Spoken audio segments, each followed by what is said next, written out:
Most people don't know what's holding them back, but you do because you listen to me, Sam, your self-care guru and journal junkie.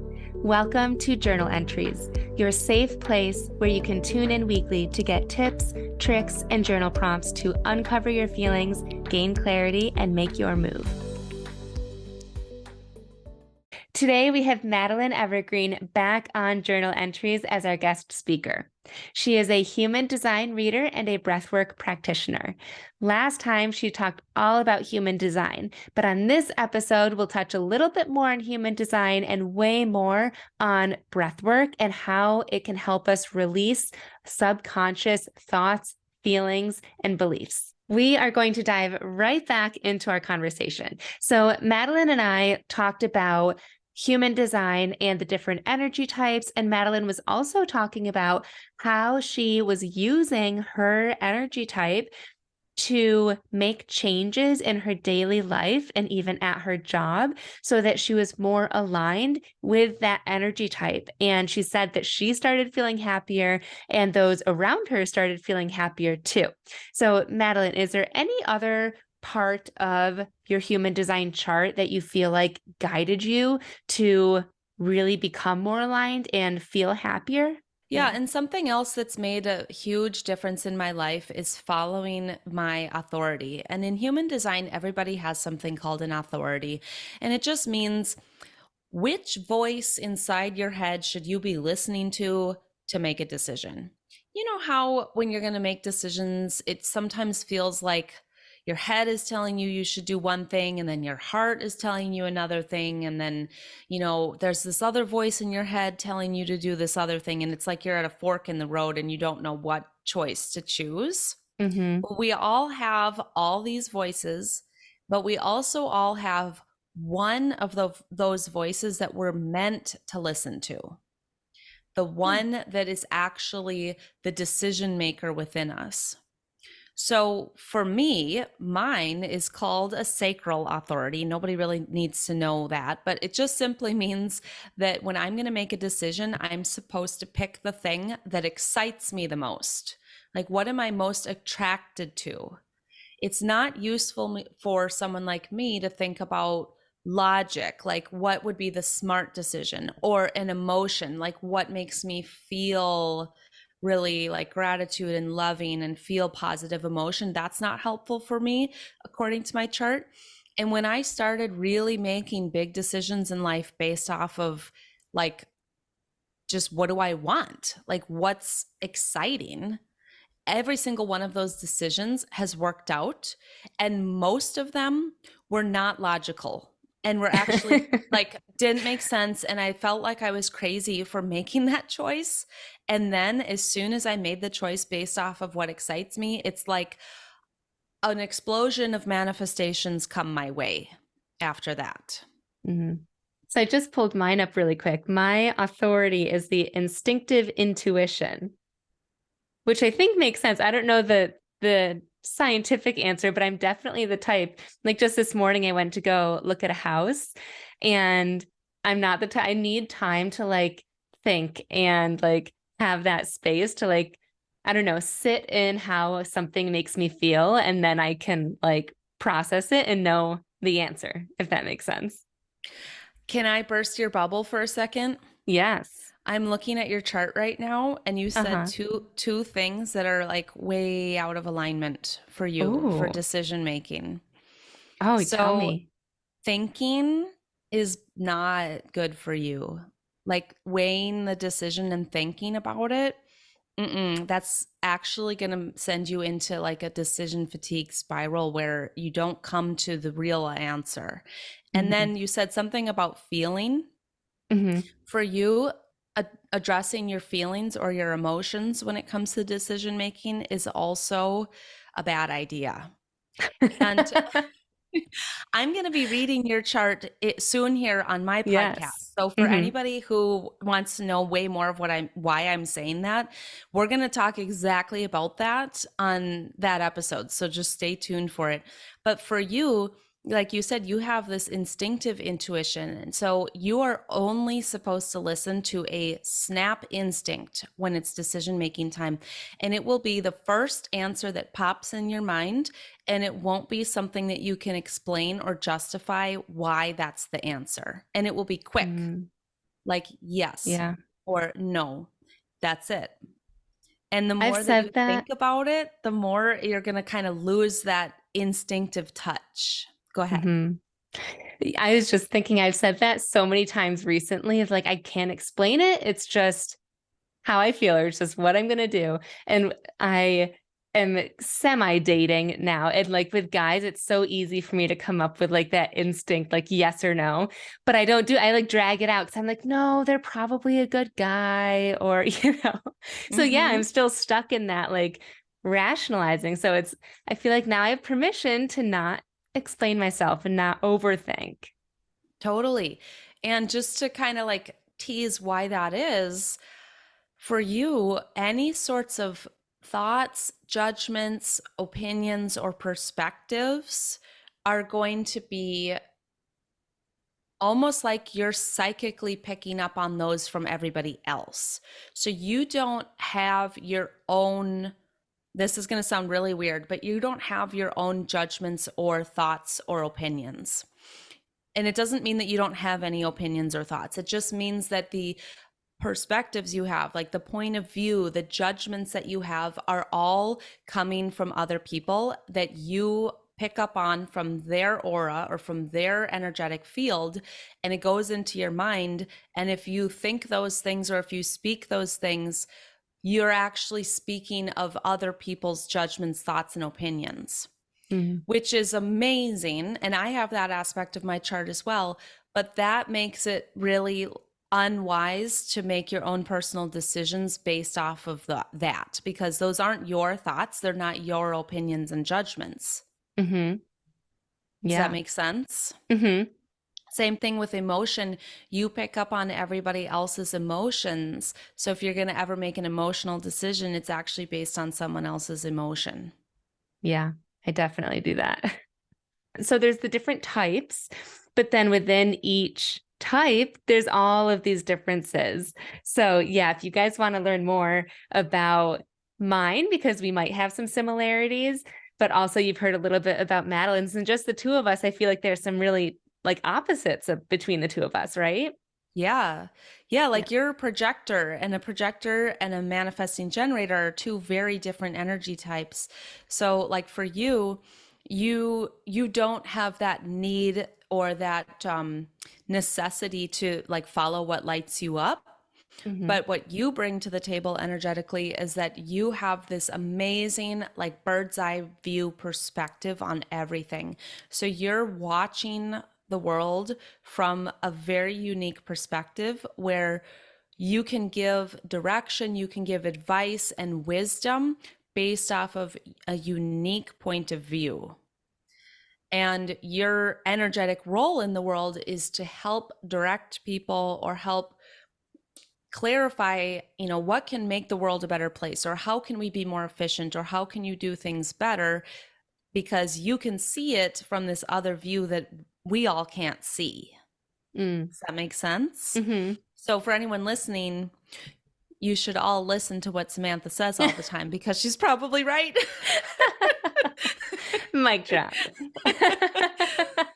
Projectors are always right. They always like, and it's really hard sometimes for people to listen to them because sometimes projectors can end up giving a lot of unsolicited advice because they have so much advice to give.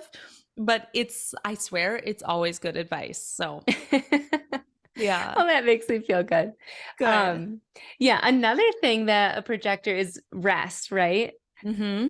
That's another thing where I felt like I never allowed myself that. And I've started to do that true since identifying that I'm a projector and everything.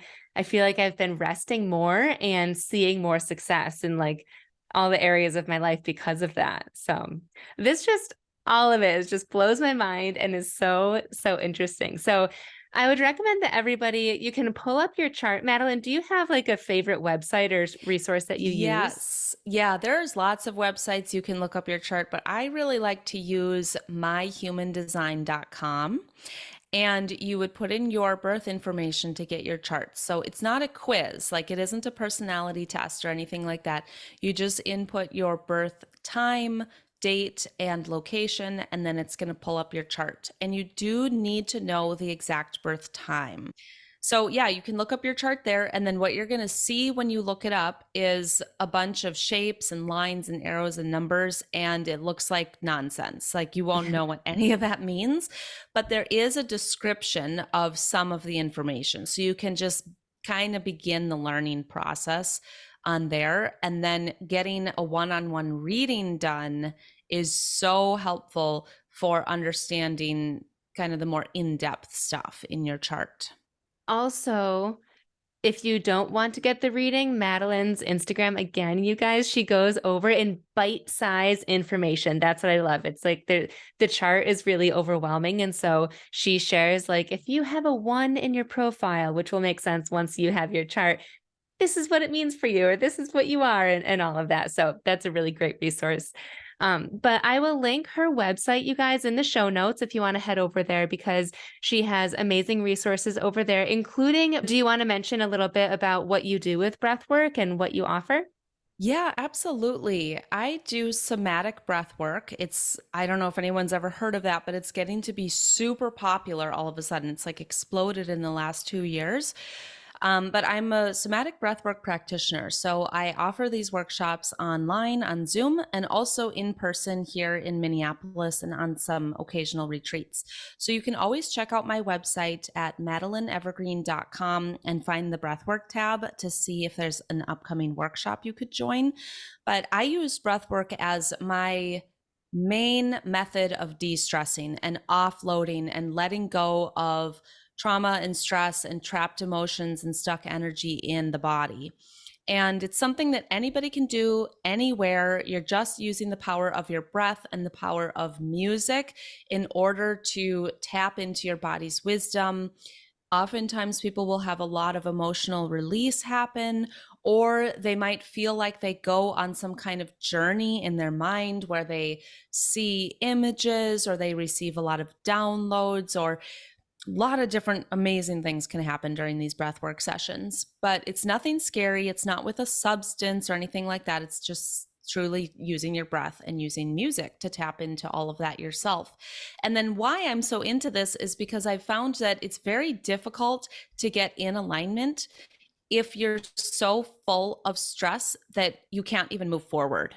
So I've seen a lot of people try and learn about their human design chart and they try and live according to it, but they don't get anywhere because it's like their whole psyche and their whole body is jammed with stress and programming and conditioning and limiting beliefs and, doubt and shame and so much that sometimes you need to just like offload and let a lot of stuff out until then you can consciously move forward with improving your life, whether it's with human design or any other thing you're trying to do.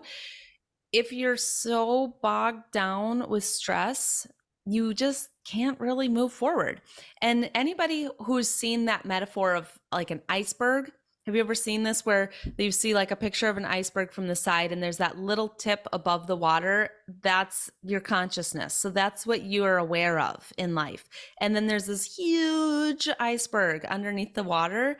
That's your subconscious that you're unaware of. And your subconscious can be so full of programming and, the limiting beliefs and all that stuff we know about.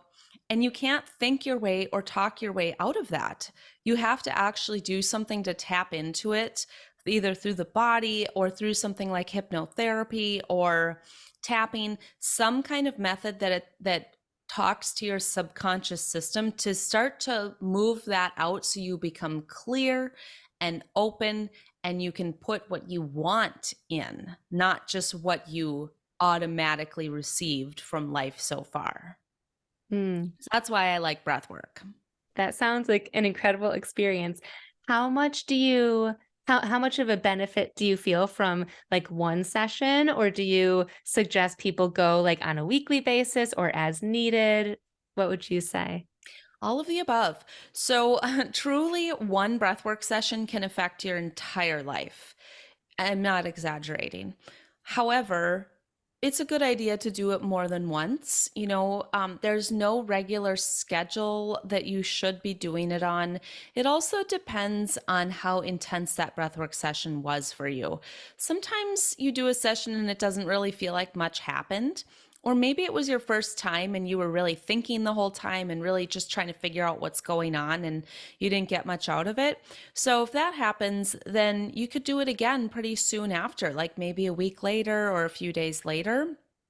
But sometimes you have a breathwork session that feels like it shatters your entire reality and it exposes things to you from within that really take a long time to integrate and to start to, implement in your life. So, you could do a breathwork once and then come back 5 years later and do another one. Or you could do a number of them all in a row for kind of like a big impact. Or if you're really in like transformation time, doing a lot of breathwork sessions can be beneficial. But I would never suggest doing it every day or more than about once a week. For Mhm. me, I've done it where I've done many over a few months and then not at all for a few years. And then maybe I'll do one and then another one 6 months later, and then I'll do a few and then none for a few years. So it can be kind of as needed, and it helps to work with a practitioner who can sort of guide you along that path as well. Mm. So one thing that you mentioned to tap into the subconscious was tapping. So what is that? Yeah, tapping is something that I just do myself. I'm not an expert in it at all, but if anybody wants to look it up, I suggest the tapping solution. I think that's a website. It's with Nick and Jessica Ortner. I'm not associated with them at all, but I use a lot of their videos and I know they have an app that's great. But tapping is this method where you actually tap with your fingertips on specific points on your body, like on your face and your head and your collarbones. And while you're tapping, you speak out loud specific phrases and you these tapping points, from what I understand, they signal to your nervous system that you're safe and that you can relax. And then you're speaking out loud how you're feeling. Like, I'm so stressed out right now and I can't even handle all this stress. I'm so angry, I can't even function. And all I want to do is scream. Those kinds of phrases. And there's videos and audios you can follow along with, or you can learn to just do it yourself. But both are powerful. And so when you're speaking your truth and you're saying super raw, honest things, and you're tapping on these points that tell your body that you are safe, it gives you this massive energetic and nervous system shift that puts you into a relaxed state, even though there's bad stuff happening or the reality is that you are unhappy. So like I like to do it every day no matter how I'm feeling as kind of a maintenance thing, but I've also used it right in the middle of feeling like I'm going to have a panic attack or feeling like I'm so unhappy. Like if I got into a big fight with somebody and I'm just like, I don't know what's going to happen. This is so terrible. And I'm crying and I can't really move forward with my day. I'll do the tapping. And after a tapping session, it's like it's still real. The reality, the circumstances are still there, but I'm calm, I'm grounded, I can think, and I can move forward as a person. So that's why I really like tapping, but it isn't something I'm like, I don't do that with clients and I'm not a huge expert in it. I love that. I feel like everything that you do works together. You have all of these like releasing techniques like tapping and the breath work. And once you can release it, then you can live more in your human design once you know all of that. I feel like it all makes sense now. Yeah, and it seems like a lot of people start living according to their human design when they do that releasing, like when people do breath work, they just automatically get more into alignment with their design, whether they know their design or not. Mm, Like the goal in life would be to just live according to your human design chart without ever even knowing about it. yeah. And I think that we all will default towards doing that if we can let go of so much of the conditioning. Yeah. And I almost, for me at least, I feel like what we gain from the human design is permission of like it's okay to not do what we were taught or to not or to feel a different way or to act in a different way than what we grew up or were taught to do, you know? Yeah, Yeah. totally. I feel the same way. Yeah, people say they feel really validated from learning about their chart. I always encourage people to start with the podcast because it's helpful for you to get a little bit of an understanding yourself. And my podcast is run kind of like a course. So if you start from the first episode, you learn everything in order in a very simple way for beginners. And then after a couple of episodes, people are more ready for a reading where they have at least a little bit of information about themselves first. Okay, that's good to know. And Mm-hmm. again, if you guys missed it, her podcast is titled The Beginner's Guide to Human Design. And my whole reading is going to be up there if you want to check it out. But Madeline, thank you so much for coming on and sharing all of your healing work with us. It was amazing to listen to and absorb. You're so welcome, and thank you for having me. And I can't wait to hear from your listeners. Feel free, anyone who's listening, to reach out and say hi over on Instagram. I love chatting with new people, so I look forward to hearing from you. Thanks so much for tuning in to this week's journal entry. I love connecting with my listeners, so make sure you screenshot this episode and tag me on Instagram at samantha.s.says so I know you're listening. And don't forget to grab your free training and journal prompts at www.samanthapenkoff.com/podcast.